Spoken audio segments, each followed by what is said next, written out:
If you're one of the lucky ones to bear witness to my legendary 15-year run of ordering nothing but chicken tenders at every restaurant I went to, then you'll know that I'm a master of doing the same thing in different places. Luckily, that translates really well to a guitar. So we're going to take one chord, move it all over the fretboard for 4 different locations, and talk about some ways that you can kind of just take something that you already know, multiply it by 4, and then use kind of each spot of the fretboards, the cool things about it to make it sound musical, right?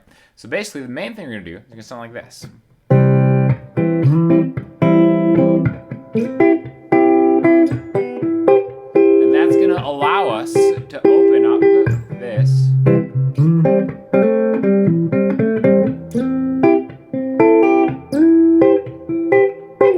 Kind of do some stuff in between, right?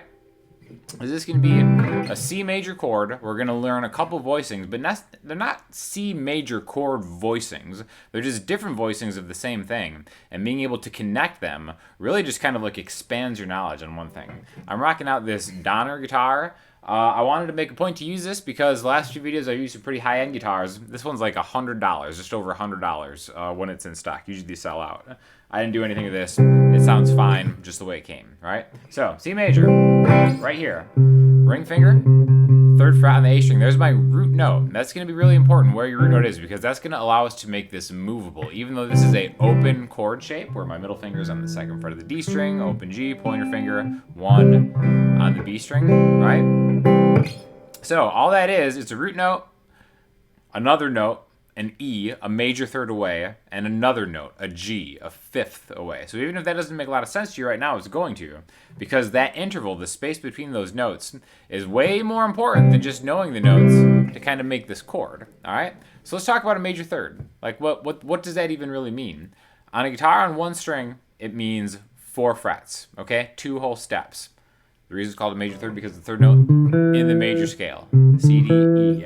Now for our purposes, right, I want to go from this spot to this spot, okay? Now the real nice thing about this is my ring finger is already there on the root note, so I'm going to spell out this chord just along the A string. I have my root note, I have an E, and then from here, I'm going to go to a G, right here, 10th fret.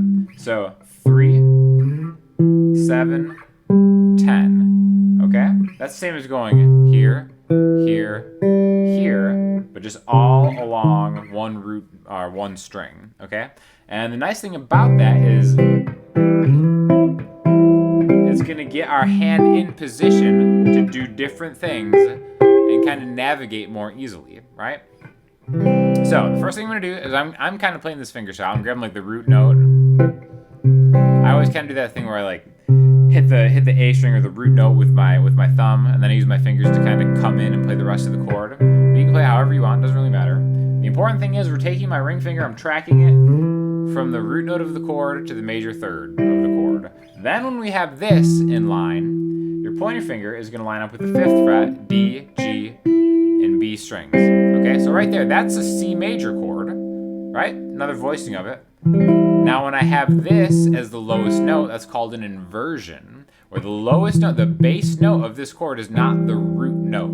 Okay, we're changing the location, we're changing the hand shape, but we're not changing the chord. Okay, so we're doing different things in the same place. Just like me getting those sweet chicken tendies all the time. I could not wait to get those delicious Applebee's chicken tendies. Alright, so we got this. And that already sounds kind of musical because I've got that chord sliding into the next position, okay? Now, you may already know where this is going. This position is super important because this is where that major pentatonic scale is, or the minor, A minor, pentatonic position 1, or C major, right there, okay? So again, we already know these. The notes are 5/8, 5/7, 5/7, 5/7, 5/8, 5/8. If you don't know this, guess what? I have an entire beginner to intermediate journey that is getting longer and longer every day in the link below on the Patreon. I keep adding to this. I just posted 2 more videos of this last night. takes you from your absolute first guitar lesson all the way to where we are now and beyond. Eventually, I'm just going to teach everything I know on this site until I die. So definitely check that out, especially if you're getting a cheaper guitar, then you have that much more money for that Patreon. So inexpensive. So now once we're here, we can either continue on, which we're going to do, or maybe do some kind of pentatonic lick or something. So pause this idea by the time we go here into the next chord voicing, okay? So remember, this is our root note. 4 frets higher, or 2 steps up, is going to be our next one. Remember, from here to the G, the 10th fret of the A string, this is going to be this shape right here. If you've ever played an F major chord, it's going to be that shape. So I've got the G. Now this is going to be the lowest note. This is my next inversion of C major. 10A, 10D, and then I'm going to staircase it from the D string. In fact, I'm just going to focus in on this part right here. Okay? 10, D, 9, G, 8, B. Alright? Even if we don't play that right here, this is still a root position chord, right? It doesn't really matter if it's an inversion root, whatever. This is just C major chord. This is the next spot we can find those 3 notes. Okay? So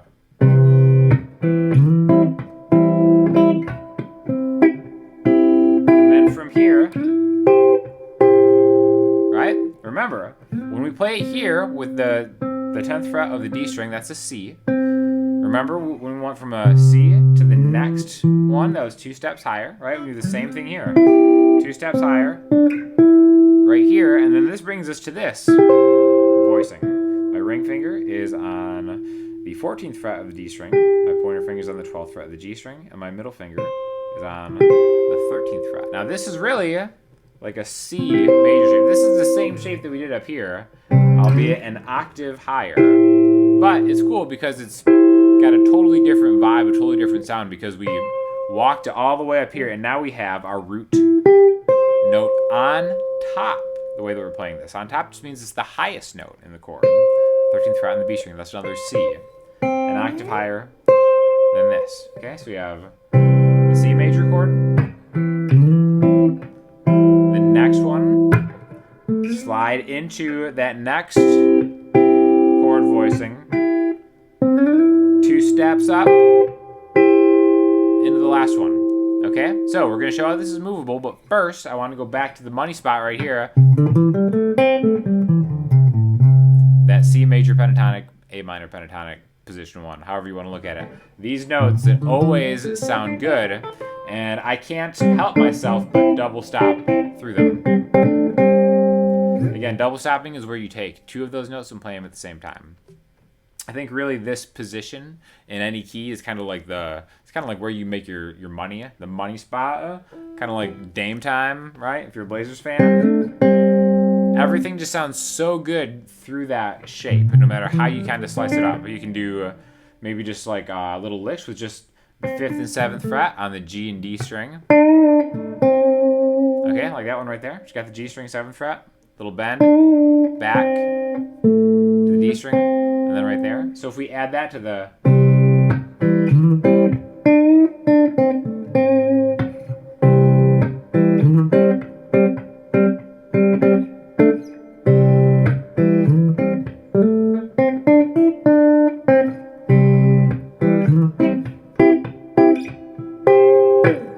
so all these spots are going to have their own kind of, unique things that you can do there that just sound different. Again, my favorite part about that is double stopping through. A lot of people like the kind of bluesier stuff. If you want to get more into like using blues licks in that spot, that's cool. That could be a different video. But then let's take it to the next one. This guy right here, right? I like this because that bar chord spot, I think is like a great spot to do a lot of like Hendrixian stuff, like little hammer-ons like that. Again, here's the voicing. Your middle finger your ring finger can kind of jump back and forth between the G and D string like that. And then remember, 2 steps higher will always get you there, okay? So again, yeah, that's one thing, starting on a open voice C major chord, but what if you find something that isn't of a voice where the open strings will help you out. Let's just take it down a half step and let's go to B major. All right, so B major is traditionally most of the time like a bar chord. We don't have to play it as such, but I still want to root on the 2nd fret of the A string, just like before we rooted on the 3rd fret for that C. Okay, so when I root here, the same thing applies. No matter how we end up starting with this chord, I can kind of run that note 4 frets higher or 2 steps, get in here, right? Same thing to get into the next spot. Those intervals are going to be the same. So now instead of kind of lining up with that C, now this is a B. And then I can go all the way down right there. The same shape.